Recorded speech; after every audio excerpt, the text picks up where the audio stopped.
We need not be bound by the shadows of our past. I hope you live. The act of letting go is not mere abandonment, but a deliberate, courageous process of shedding what no longer serves us. By relinquishing the anchors of past experiences, toxic relationships, and self-limiting beliefs, we create space for a self that aligns with our deepest aspirations. Our brains are wired for adaptation, yet they cling to familiarity, even when it is harmful.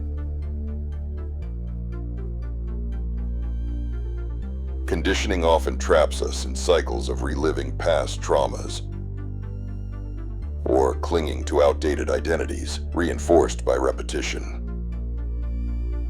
The only way to weaken old neural pathways and forge new ones is through aligning our thoughts and behaviors with a vision of who we wish to become.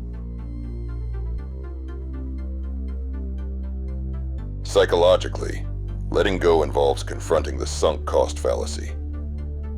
The tendency to hold on to relationships, habits, or self-concepts simply because we've invested time in them. This fallacy chains us to versions of ourselves we've outgrown. What's happening? Don't let them do this to you. We need to challenge distorted thoughts, like the belief that we are our past mistakes, and replace them with narratives that empower growth. Releasing these burdens is not erasure, but integration. We acknowledge the past, learn from it, and move forward unencumbered.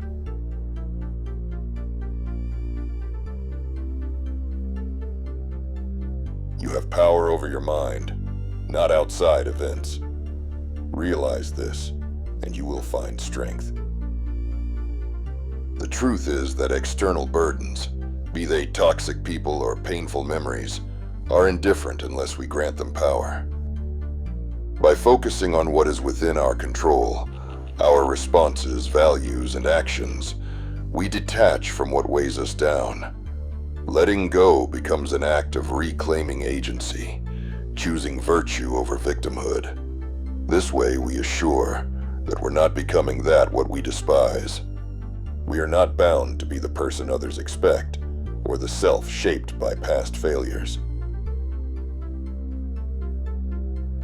Letting go, in this view, is an act of authenticity, stripping away inauthentic roles to embrace a self-defined existence.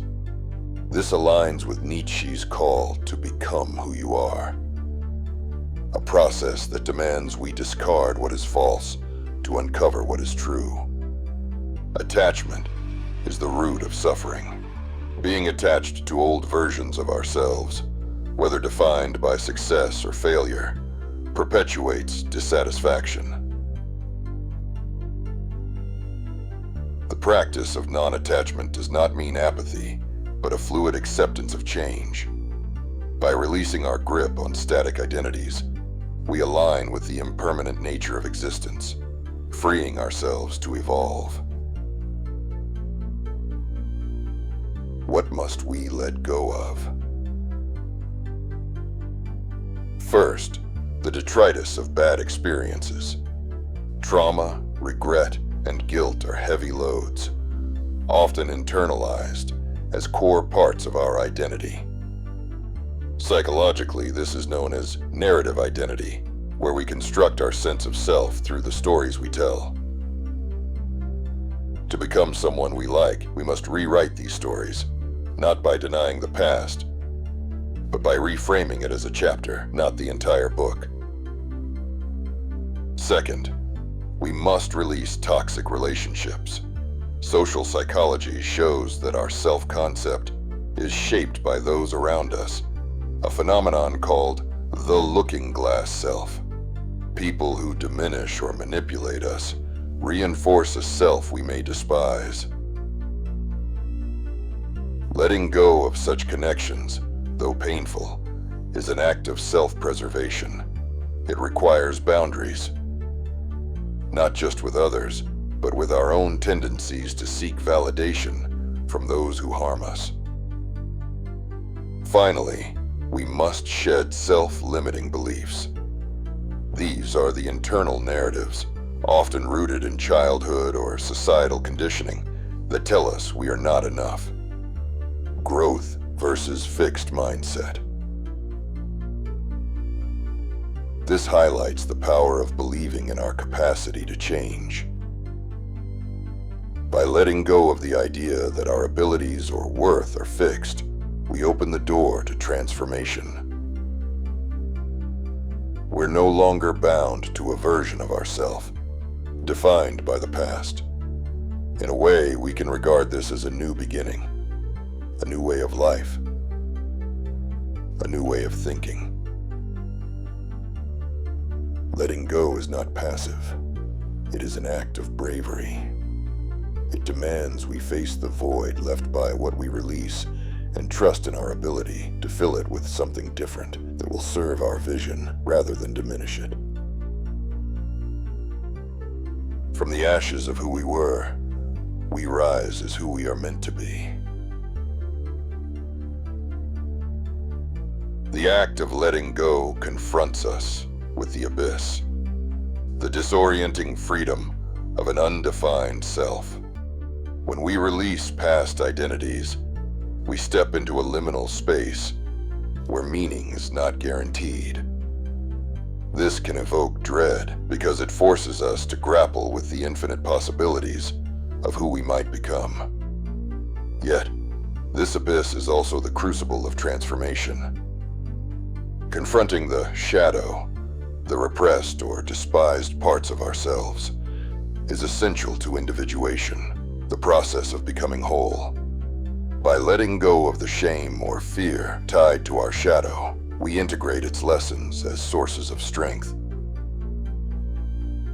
Reflect on mortality in order to prioritize what truly matters.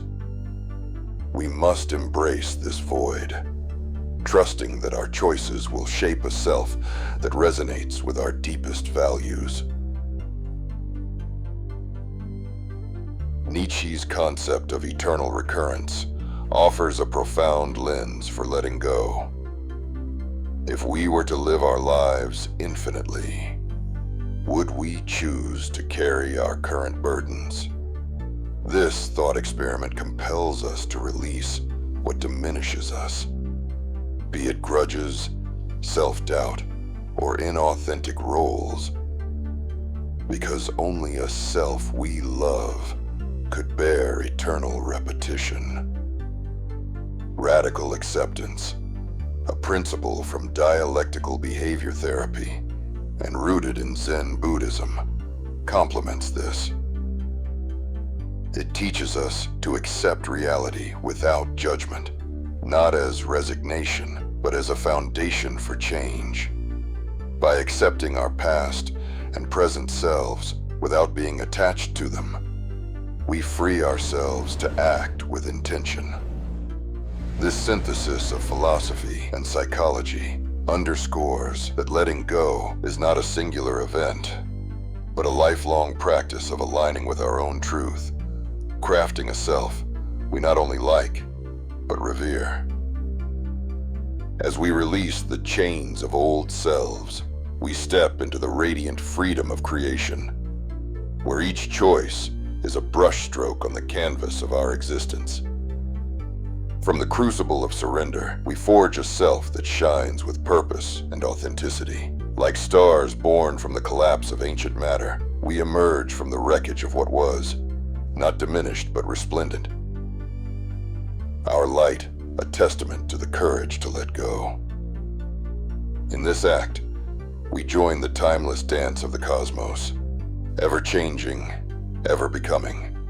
Our lives a soaring hymn to the boundless potential of who we might yet be. We need not be bound by the shadows of our past. Though the weight of our experiences may nudge us down a familiar path, as if it were the only one ever known, we are not condemned to tread it eternally. At any moment, We possess the freedom to choose, to become the embodiment of our deepest aspirations. Within us, a quiet truth persists. We are already that person. If only we release the burdens we permit to shape our identity.